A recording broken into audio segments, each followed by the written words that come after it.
સિયારામ. મારું નામ હિંમતભાઈ, ગામ માલપરા, બી 803 તુલસી રેસિડેન્સમાં રહું છું. આપણા યોગ ગુરુ એવા જીવરાજભાઈ, આમ તો શીખવે એટલે ગુરુ જ કહેવાય, તથા યોગ કરતા ભાઈઓ અને બહેનો.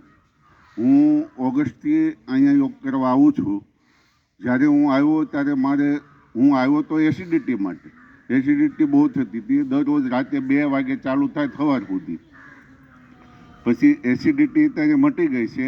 અને બીજા નંબરમાં સુગર એ વખતે મારે 200 રહેતું હતું અને 3 ટીકડી લેતો હતો. સવારે 100 પાવર, બપોરે 30 પાવર અને સાંજે 50 પાવર.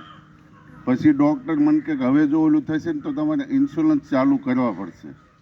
તો અત્યારે યોગમાં આવ્યા પછી મારે અત્યારે 150 બાર એકેય વાર સુગર નથી ગયું.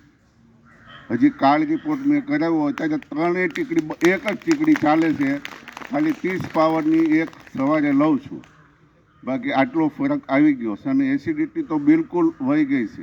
પહેલાં હું એસિડિટી મટાડવા હાટું હું ખાવું હું નહીં એ ગોતતો હતો, અને અત્યારે એસિડિટી શેનાથી થાય એ હું ગોતું છું કે હવે એસિડિટી કેમ નથી થતી એમ. એટલે યોગમાં આવ્યા પછી આટલો બધો ફરક પડી ગયો છે. અને બીજું ઓલા ભાવુબેન કહેતા ને કે નાનું નાનું તો કેટલું મટી ગયું એનું તો કંઈ ઓલું જ નથી એમ.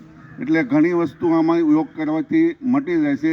અને જીવરાજભાઈને રિક્વેસ્ટ કરું છું, હવે તમે રિહાતા નહીં. જય સ્વામિનારાયણ.